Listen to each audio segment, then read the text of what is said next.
Hi ಎಲ್ರಿಗೂ ನಮಸ್ಕಾರ. ಎಲ್ಲರೂ ಹೇಗಿದ್ದೀರಾ? ಎಲ್ಲರೂ ಚೆನ್ನಾಗಿದ್ದೀರಾ ಅಂತ ಅಂದ್ಕೊಂಡಿದ್ದೀನಿ. ಹೆಣ್ಮಕ್ಳಿಗೆ 365 ದಿನವೂ ಹಬ್ಬಗಳಿದ್ರು ಮಾಡಿಬಿಡ್ತಾರಪ್ಪ ಖುಷಿಯಿಂದ. ನಾನಂತೂ ನಿಜವಾಗ್ಲೂ ಖುಷಿಯಿಂದ ಹಬ್ಬ ಮಾಡ್ತೀನಿ.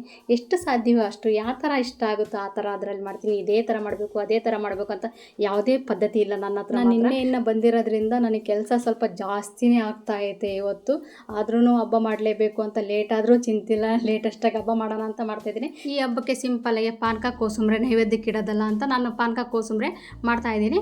ಮತ್ತು ಪಾನಕ ಮಾಡಲಿಕ್ಕೆ ಬೆಲ್ಲ ಸ್ವಲ್ಪ ಚೆನ್ನಾಗಿರಲಿಲ್ಲ. ಆರ್ಗ್ಯಾನಿಕ್ ಬೆಲ್ಲ ತರೋಣ ಅಂತಂದರೆ ಲೇಟ್ ಆಗಿಬಿಡ್ತು. ಈಗ ಸಕ್ಕರೆ ತಿನ್ನಬಾರ್ದು, ಬೆಲ್ಲ ತಿನ್ನಬೇಕು ಅಂತ ಹೇಳ್ತಿರ್ತಾರೆ. ಆದರೆ ಬೆಲ್ಲ ತಿನ್ನೋಣ ಅಂತಂದರೆ ಬೆಲ್ಲ ಕೂಡ ಪೂರ್ತಿ ಕೆಮಿಕಲ್. ಕಬ್ಬಿನ ಹಾಲಿಲ್ದಲ್ಲೇ ಬೆಲ್ಲ ಮಾಡ್ತಾರೆ ಅಂತಂದರೆ ಯಾವ ಥರ ಮಾಡ್ಬೋದು? ಮನುಷ್ಯರನ್ನ ಯಾವ ಥರ ಹಾಳು ಮಾಡ್ತಾ ಇದ್ದಾರಪ್ಪ, ದುಡ್ಡಿಗೋಸ್ಕರ ಏನೆಲ್ಲ ಮಾಡ್ತಾ ಇದ್ದಾರಲ್ಲ ಅಂತ ಬೇಜಾರು ಅನ್ನಿಸ್ತಾ ಇದೆ. ಅದಕ್ಕೋಸ್ಕರ ಸ್ವಲ್ಪ ಬೆಲ್ಲ ಹಾಕಿ ನೆನೆ ಹಾಕಿ ಇಟ್ಟಿದ್ದೀನಿ. ಇದೇನು ಶ್ರೀರಾಮ್ ಅಂತ ಈ ಥರ ಬರಿತಾ ಇದ್ದೀನಿ ಅಂದರೆ ನನ್ನ ಹತ್ರ ಫೋಟೋ ಇದ್ದಿಲ್ಲ ಶ್ರೀರಾಮ್ದು. ಹಂಗಾಗಿ ನಾನು ಎಲೆ ಅಂದರೆ ತುಂಬ ಶ್ರೇಷ್ಠ. ಎಲ್ಲ ಪೂಜೆಗೂ ಬಳಸ್ತೀವಿ, ಕಳಸಕ್ಕೆ ಬಳಸ್ತೀವಿ, ಮತ್ತು ಎಲ್ಲ ಒಳ್ಳೊಳ್ಳೆ ಶುಭ ಕಾರ್ಯಕ್ಕೆಲ್ಲ ಎಲೆ ಬಳಸ್ತಿರ್ತೀವಲ್ಲ, ಅದರಲ್ಲಿ ಶ್ರೀರಾಮ್ ಅಂತ ಬರೆದ್ಬಿಟ್ಟು ನಮಗೆ ಎಷ್ಟು 5 ಅಂದರೆ ಒಳ್ಳೇದಲ್ಲ, ಹಾಗಾಗಿ 5ಕ್ಕೆ ಬರೆದ್ಬಿಟ್ಟು ನಾನು ಅದನ್ನು ಇಟ್ಟು ಪೂಜೆಗೆ ರೆಡಿ ಮಾಡಿದೆ.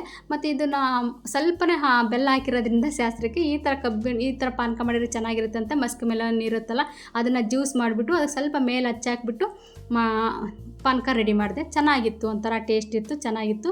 ಈಗೆಲ್ಲ ಪೂಜೆ ಎಲ್ಲ ಕಂಪ್ಲೀಟ್ ಆಯಿತು ನೋಡಿ. ಅಡುಗೆ ಎಲ್ಲ ಮಾಡಿಬಿಟ್ಟು ಕೋಸಂಬರಿ ಪಾನಕ ನೈವೇದ್ಯಕ್ಕೆ ಇಟ್ಬಿಟ್ಟು ಪೂಜೆ ಕಂಪ್ಲೀಟ್ ಆಯ್ತಾಗ ಅಪ್ಪ ದೇವರೇ ಸಾಕು, ದೇವ್ರು ಬಂದಷ್ಟು ಖುಷಿ ಅನ್ನಿಸ್ತೈತೆ. ಇದು ನಾನು ಆನ್ಲೈನಿಂದ ತರಿಸ್ಕೊಂಡಿದ್ದು, ತುಂಬ ಚೆನ್ನಾಗಿರುತ್ತೆ ನೋಡಿ. ಆವಾಗ ಇಡ್ಲಿಕ್ಕೆ ಚೆನ್ನಾಗಿತ್ತು. ಈಗ ಕೋಸಂಬರಿ ಪಾನಕ ಎಲ್ಲ ನನ್ನ ಅಕ್ಕನ ಮಗಳು ಕೂಡ ಬಂದಿದ್ಲು, ನನ್ನ ಮಗಳು ಕೂಡ ಇದ್ಲು. ಹಂಗಾಗಿ ಎಲ್ಲರಿಗೂ ತಗೊಂಡೋಗಿ ಪೂಜೆ ಆದಮೇಲೆ ಅವ್ರಿಗೂ ಕೊಟ್ಟು ಪ್ರಸಾದ ನಾನು ತಗೊಂಡು ತಿಂದು ಈಗ ಅಡುಗೆ ಎಲ್ಲ ಕಂಪ್ಲೀಟ್ ಆಗಿಬಿಟ್ಟಿತ್ತು. ಹಾಗಾಗಿ ಸ್ವಲ್ಪ ರೆಸ್ಟ್ ತಗೊಂಡು ಊಟನೂ ಮಾಡಿದ್ವಿ.